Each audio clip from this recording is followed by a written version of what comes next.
हाँ जी, तो कैसे हैं आप लोग। मेरा नाम शोभनाथ। तो आज इस जो कैटलिस्ट के सीरीज में हम लोग देखेंगे कि चेंज पासवर्ड का राउटर कैसे सेट करें, और इसके बाद डॉक्यूमेंट को गो थ्रू करेंगे।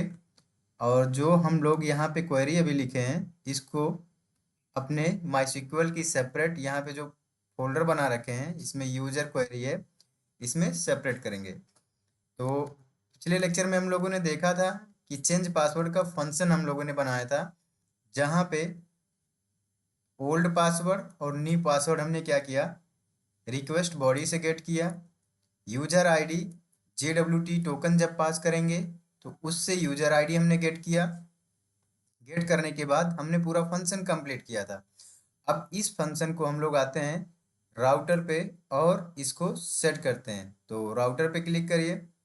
राउटर पे क्लिक करने के बाद आप अपने इस फंक्शन को कॉपी करिए, चेंज पासवर्ड। चेंज पासवर्ड को हम यहाँ पे कॉल करेंगे। सबसे पहले कॉल किया। अब यहाँ पे एक राउटर बनाते हैं, यूजर राउटर डॉट गेट।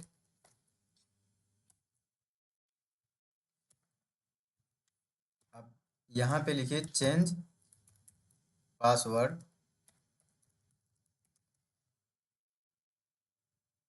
ताकि हमें पता रहे कि हम कौन सा फंक्शन और किस राउटर के लिए यूज कर रहे हैं। इसीलिए जब भी आप इसका नाम रखिए तो ऐसा रखिए जैसे हमने रखा है यहाँ पे चेंज पासवर्ड। तो इससे जब हम राउटर को यूज करेंगे तो हमें पता चल जाएगा कि हमारा किस लिए पासवर्ड यूज हो रहा है। अब यहाँ पे हम लोग यूज करते हैं ऑथ मिडिलवेयर, जहाँ पे हम लोगों ने JWT का बना रखा है। तो आते हैं यहाँ पे लिखते हैं ऑथ मिडिलवेयर, ऑथ मिडिलवेयर, और इस फंक्शन का नाम चेंज पासवर्ड। अब क्या होगा कि यहाँ से हमें ऑथ से मिल जाएगा हमारा यूजर आईडी। मेथड हम लोग कर देते हैं पोस्ट। फाइल को सेव कर दिया।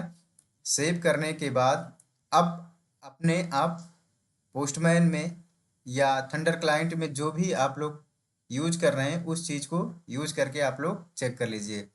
तो ये था कि राउटर कैसे सेट करें। अब देखिए, हम लोगों ने इतना सीख लिया कि इस पे अब कोई प्रोजेक्ट इजीली बना सकते हैं। तो अभी आप क्रिएट कर सकते हैं, अपडेट कर सकते हैं, डिलीट कर सकते हैं। यहाँ पे मतलब कि करंट फंक्शनैलिटी और एक लॉगिंग सिस्टम, यूजर कैसे रजिस्टर्ड होता है, यूजर अपना पासवर्ड चेंज कर सकता है, यूजर अपना प्रोफाइल अपडेट कर सकता है, मिडिलवेयर क्या होता है और कैसे यूज करते हैं, हम अपने डेटा को कैसे वैलिडेट करते हैं, ये सारे सिनेरियो हम लोगों ने देखा। स्टेटस क्या होता है जहाँ पे हम लोग इमेज कर अपलोड करते हैं। तो अब इस चीज़ को हम लोग क्या करेंगे, एक प्रोजेक्ट में समराइज करेंगे। मतलब अब धीरे धीरे एक एक प्रोजेक्ट बनाते चलेंगे ताकि हमारी बेस्ट प्रैक्टिस हो पाए। अभी क्या है कि हम लोग केवल अभी एडमिन सेक्शन पे आके आप कह सकते हैं केवल एपीआई बनाया है। अब इसको फोल्डर स्ट्रक्चर को सेम यूज करेंगे। मतलब एक नया प्रोजेक्ट क्रिएट करेंगे, वहाँ पे अपने प्रोजेक्ट को सेटअप करेंगे और एक स्मॉल स्मॉल प्रोजेक्ट अपने स्टार्ट करेंगे, जहाँ पे बैकएंड और फ्रंट एंड दोनों चलेंगे। मतलब कि हम लोग रिएक्ट में अपना यूआई डिजाइन करेंगे और फंक्शन में हम लोग एक फंक्शन लिखेंगे जो कि वहाँ पे हमारा बैकएंड का काम करेगा। तो ये इस तरह से हम लोग इस चीज़ को करेंगे। अभी हमने क्या किया है, यहाँ पे एसक्यूएल की क्वेरी डायरेक्ट लिख दिया है। तो आप देखोगे हमने क्या बनाया था, यहाँ पे एक बनाया था एसक्यूएल का फोल्डर और यूजर क्वेरी। अब आप देखोगे तो select string from user where user ID, मतलब कि यूजर बाई आईडी। तो आप यहाँ पे क्या करो कि इस चीज़ को चेंज कर दो। मतलब कि आपने ऑलरेडी बना रखा उस चीज़ को, बस यहाँ पे इस चीज़ को कॉल करना है। तो इसके लिए आप क्या कॉल करोगे, सबसे पहले यहाँ पे आपने क्या कॉल किया है, यूजर क्वेरी। तो आप यहाँ पे क्या कॉल करोगे, यूजर क्वेरी। तो यहाँ पे देखो आप यूजर क्वेरी डॉट यूजर। अब यहाँ पे जो आप फंक्शन यूजर बाई आईडी, और हम यूजर आईडी यहाँ पे पास कर दिया, हमारा क्वेरी सेपरेट हो गया। हमारा माई SQL का जो हमने लिख रखा है सेम फंक्शन को यूज कर लिया।